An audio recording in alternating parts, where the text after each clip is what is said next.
same way in my classroom. The kids would tell you, he moves a lot.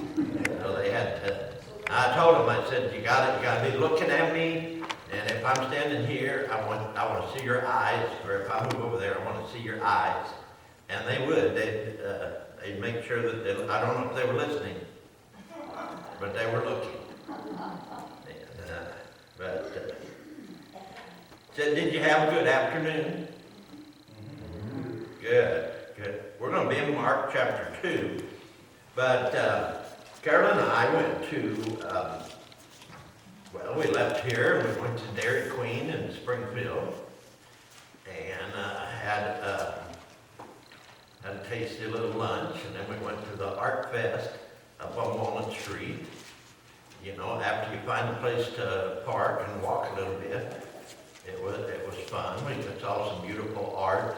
People from all over the country actually coming in there to sell their wares, and it was really, it was nice. We saw Richard Akins. We saw Richard Akins. Y'all know Richard? Yeah. And he said that he and his wife came into the Dairy Queen there, and I said, how you doing? He says, well, you know Richard. He says, not so good. But he said he'd had a couple of heart issues and been going through therapy for that. And he walks with a cane, and, but he still had his sense of humor. And, but it was good. It's always good to see Richard. And let's see, what else did we do today? Here we went to the Nature Center. Went to the Nature Center. Took a little walk down to the boardwalk and to the little bridge that goes over. Anybody know what that creek is that runs into? Because if you look on down through, you can see people. I saw a couple of people in kayaks back down through there, and so it extends down through there towards Lake Springfield. Maybe I don't know. Well, that's James River that runs into that. That's James River that runs into the lake. Yeah, that's James River that runs in there. Mm-hmm. But this one that comes out of the Nature Center there. Yeah. Walk down in there. It's some kind of tributary into the James River, I guess. But anyway, we had a good day. We went over and saw that the bridge. You can no longer cross the bridge at Ozark. It's in two pieces. Okay. And so we saw that, and then we came out here and we sat for about an hour. And Carolyn caught up on her quilting videos, and I caught up on closing my eyes. But anyway, that was the highlights of our afternoon. I knew that y'all would be interested in that. What we did all day. We thought about just going home, and we could have done that, but I'm sure that we drove a lot more than we would have if we just gone home. I'm going to start out by asking you some questions here, okay? First off, who is responsible, and you don't have to answer these, all right? Now, I'm going to give you the answers, all right? So we're going to take the test, but you don't have to answer them. Who is responsible for bringing people to church? To Jesus. How persistent are we to be in reaching out? Does our effort mean anything in people coming to Jesus? Who are those who doubt what Jesus can do for others? What will Jesus do for those we bring? And so we're going to answer all these questions by one of my favorite stories. I may have told you this already, but when I first started preaching, I fell in love with these verses. You know, preachers do that. They fall in love with certain sermons, and they get repeated. And I have, what do they call those? Preachers call them anyway. They call them their favorites, but anyway, this was. I fell in love with these, and so I'd go to different churches. People would call me in, and I was just getting started and learning. And preached this so much that we were in a church in Springfield, Nichols Baptist, I think. And I was preaching and I looked out and Carolyn was sitting there and her boys were just little. And as I was talking, my boys were moving their mouth, saying the same words that I was saying. They'd heard it so many times that they could repeat it. But anyway, I still go to it a lot because it tells us, it answers these questions. In Mark chapter 2, verse 1, it says, "And again, he entered into Capernaum after some days, and it was heard that he was in the house. Immediately, many gathered together so that there was no longer room to receive them, not even near the door. And he preached the word to them." And of course, they're talking about Jesus here. But that first verse has the secret to church growth. You can go to school, you can go to evangelism, workshops, you can do all of these things, but the secret is right here. Okay? It's in that first verse. One person telling another person that Jesus can be found there. That's the secret to church growth. It's not the pastor. It's not anything else that causes a church to grow. It is one person inviting another person to come. Okay? That something special is happening where we go to church. Okay? That the Word of God is spoken, that it's lived, and a church, you tell these people, we have a church where people are happy. Okay? Church people should be the happiest people in the world. When we get together, there should be laughter. There should be somebody giving somebody else a hard time about what they said earlier in the day. There should be that camaraderie between people. And it should extend from the church into their homes. Okay? I remember that when we joined Friendly Baptist Church, there were some things that concerned us. It's an older church, like this one. Okay? The difference being that they have 125 old people on Sunday morning, you know. But it's an older church, and we love churches where there's kids. Anybody that used to complain about the kids, they'd say, you know, Jared, we need to quieten those kids down. And I tell them, I said, that's music to me. Okay? It may be noise to you, but it's music to me. And, back to Friendly Church, the Sunday that we joined, a couple came up to us and we found out later that we had known them, probably, or we had attended the same church previously, and they invited us out to eat. Okay? I thought that was really nice, and guess what? They even paid for it. Okay? And so that was even better. But the secret to church growth is inviting people. Okay? If we don't invite people, they're not going to come on their own. All these people that drive this highway, even though they can see this church, they know this church is here, they're probably not going to come unless they're invited. Okay? And so we invite them. I just noticed on my 5-mile trip back here to the restroom earlier, a map that you have with the big circle, it says 5-mile radius. Okay? And that's good, but we don't want to stop there. Okay? When we first went to Henderson Church in Rogersville, we had people driving, I can think of at least 3 couples that were driving 30 miles one way to come to church there. Okay? If there is something happening in the church, if there are people that love each other, people don't mind driving a little ways. Okay? Maybe some of y'all drive a little ways, I don't know.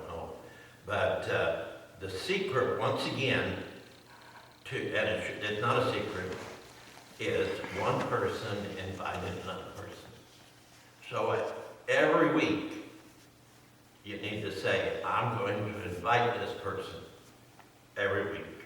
Okay? It says in verse 3, then they came to him, bringing a paralytic who was carried by 4 men. You can see this. The sick man has 4 friends. He can't walk. He's on this cot or whatever. He got 4 friends, which is good. Each one of them gets a corner, and they carry him. Okay? What can they do for him? So these men gave us some thought. Okay? They said, we've been hearing about Jesus, and Jesus has been helping people, has been touching people's lives. He's been making people walk, people see that are blind, people hear that are deaf. And we've got this friend that can't walk. And so one of them says to the other, and I know this isn't written there, I just a little bit of license here. One of them said to the other 3, why don't we take him to see Jesus? Okay. And so that's what they do. Okay. But they did it. I don't think it was an accident. I don't think it was all of a sudden, hey, let's go see Jesus. I think it was intentional. It was on purpose. Okay? They took him, they invited him to go, and we need to evangelize, we need to grow churches on purpose. Okay? And you can do that in a lot of different ways. I know that I have before scheduled a day for baptism without having any baptisms scheduled. Okay? So you schedule a day. And most of the time, we'd have somebody to baptize. Okay?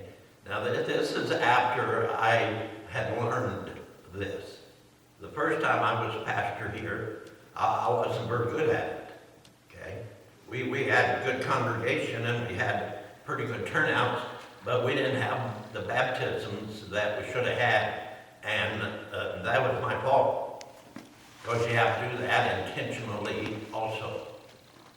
And so I started doing stuff like scheduling baptism days, putting the number on the pulpit for the year and saying we're going to have this many people join our church this year.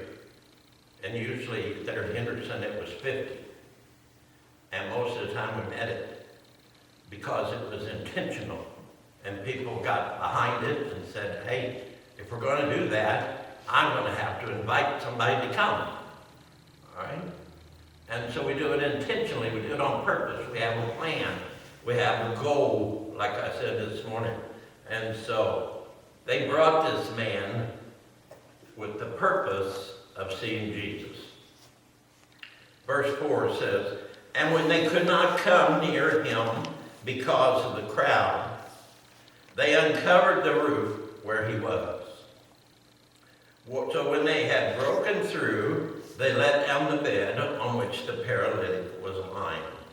Okay? How persistent do we need to be? Okay? Do we just invite them once?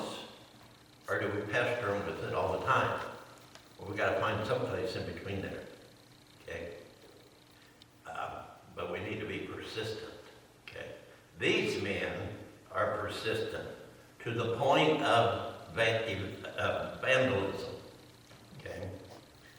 They climbed up on the roof of that building and tore a hole in it.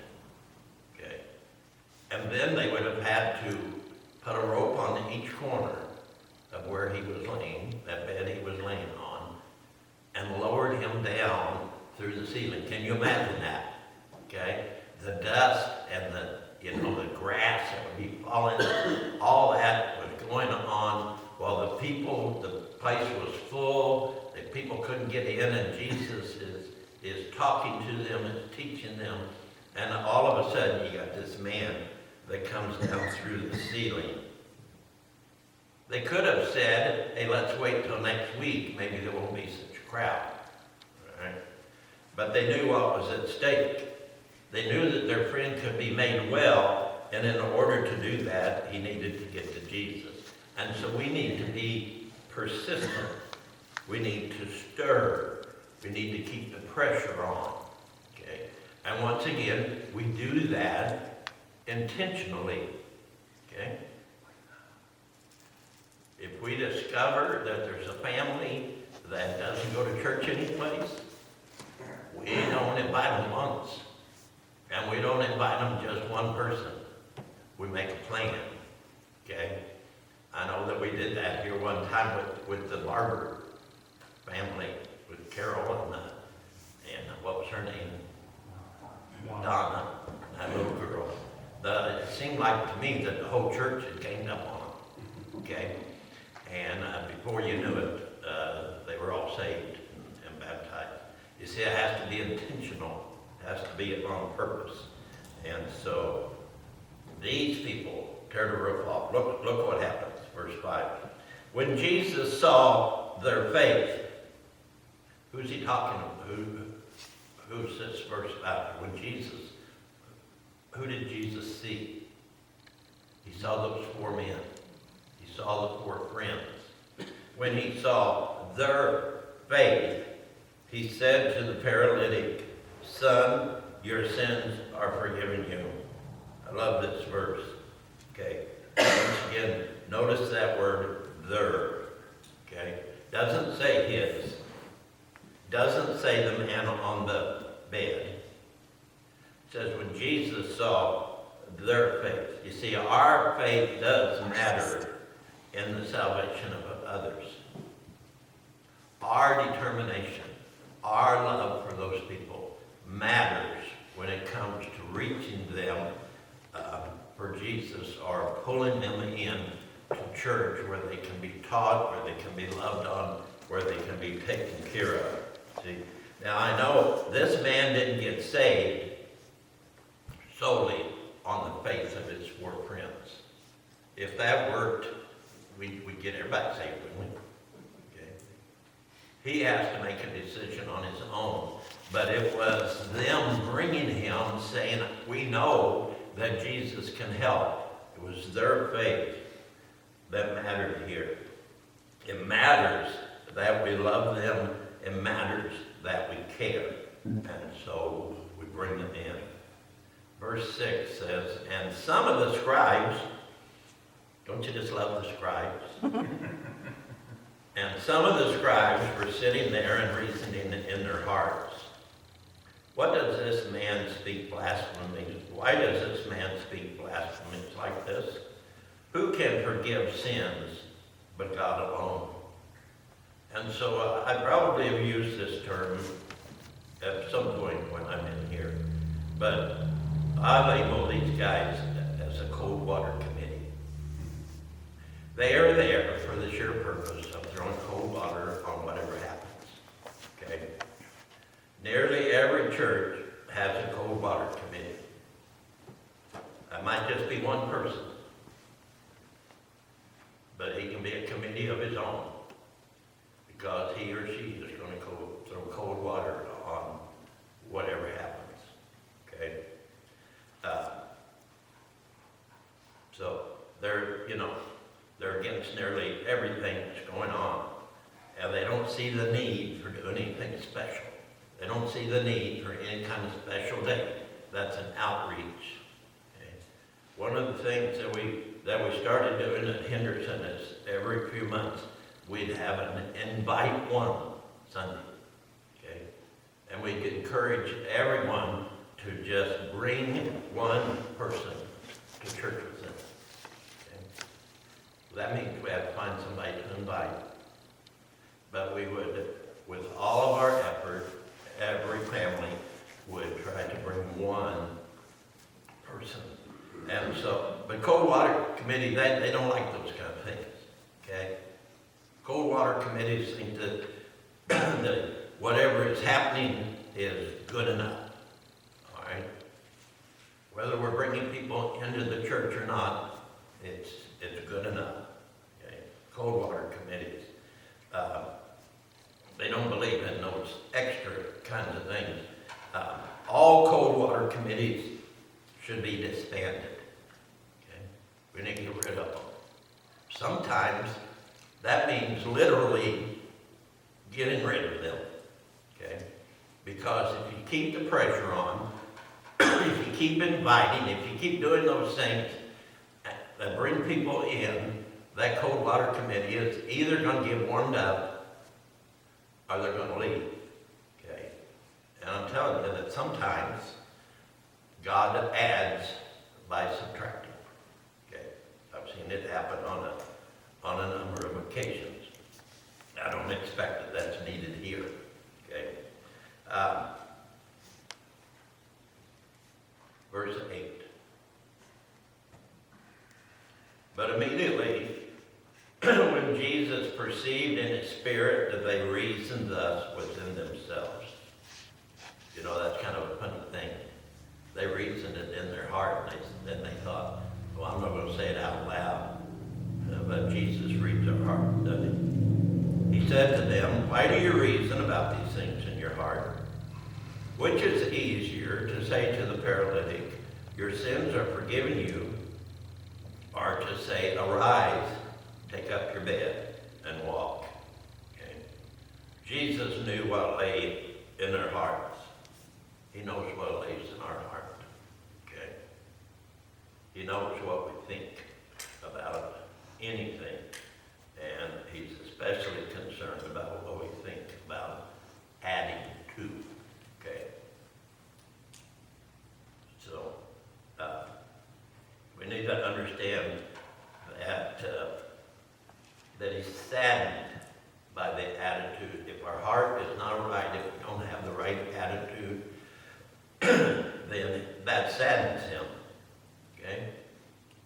So we need to be careful about joining any cold water committees. Okay? We want our water to be hot.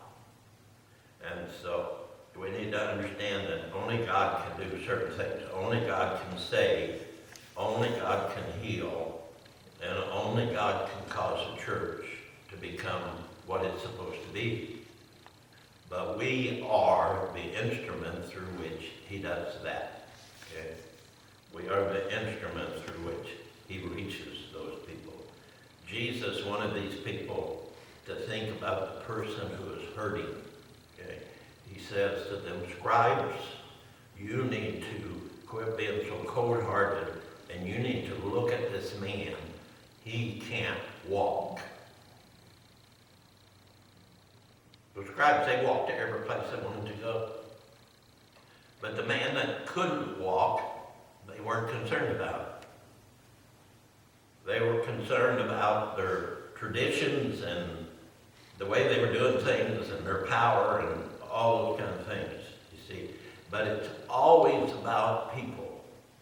After we get saved, we all have the same calling, and that is to touch lives.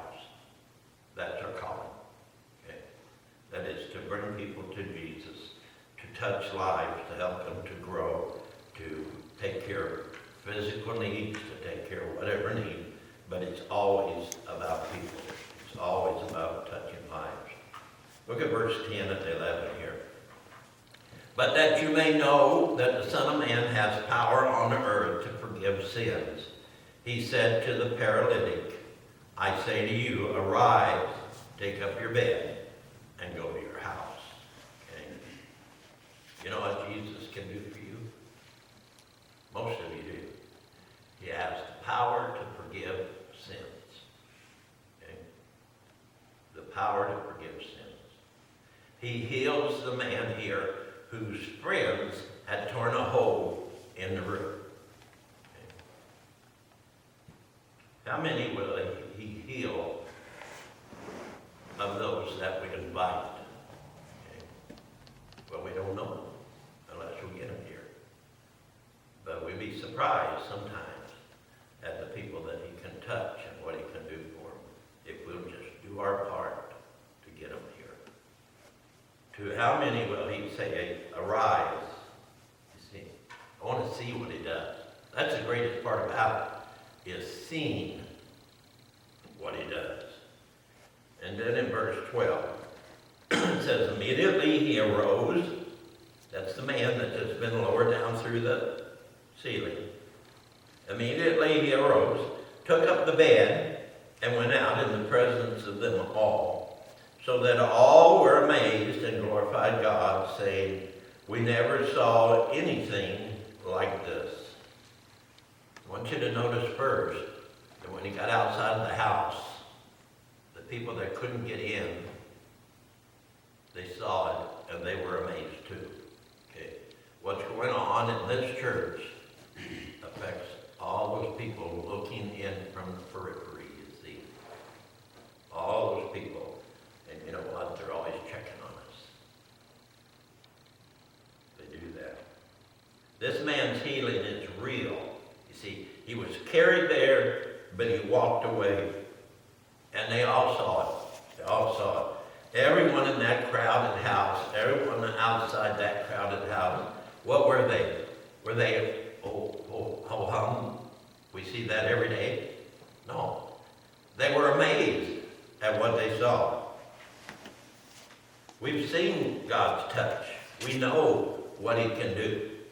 Are we amazed? Okay. I tell you what, we live in a society where we get cold to things pretty quickly. How many shootings, mass shootings, do you hear about it in a week's time? Used to be one in a few years. Then it was one maybe once a year. And now it is 2 or 3 or 4 or 5 a week. Okay? Of people killing other people. More than one person. Okay? Just kill them. They don't know them. Don't know anything about them.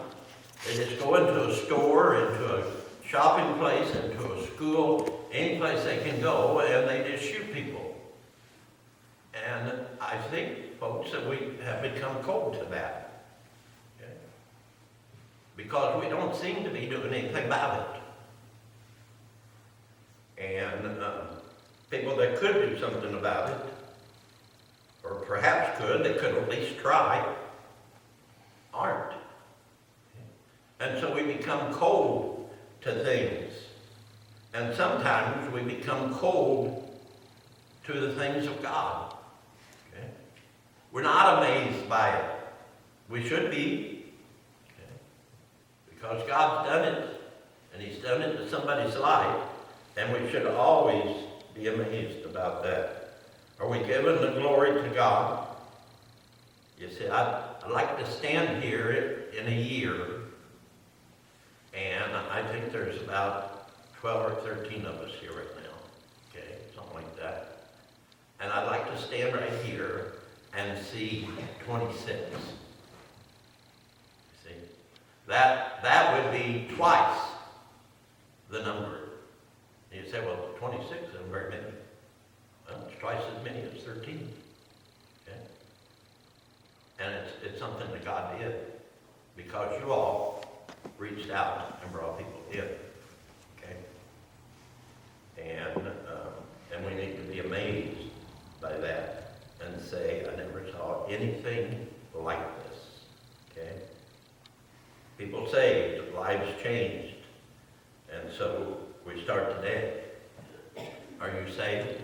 I'd have to say here, everybody is. But I don't know that for certain. Only you know that. If you say, God, I'm a sinner, please forgive me. Save me. And he will. If you aren't, you can be. Jesus says, arise. I think he says that to everyone. You know, I don't know this for sure. But once again, I take a little preacher license here. I think when those 4 guys, when they saw what happened to that guy, they went looking for somebody else. Okay, they may have taken that guy's bed after he got outside and said, let's go find somebody else. Okay, because there's nothing more exciting than seeing the lives changed by God and being a part of that. You know, but we have to make up our minds to do it. Have to do it on purpose. The church as a whole. and us as individuals, okay? Who am I gonna invite this week? Who am I gonna bring? How am I gonna get them there? We may not carry them on a bed, but we might stick them in the trunk of our car and bring them, you know? However we can do it, whatever it takes. That's what we have to do. Because that is our calling. What number? Got a song for us? 307. 307.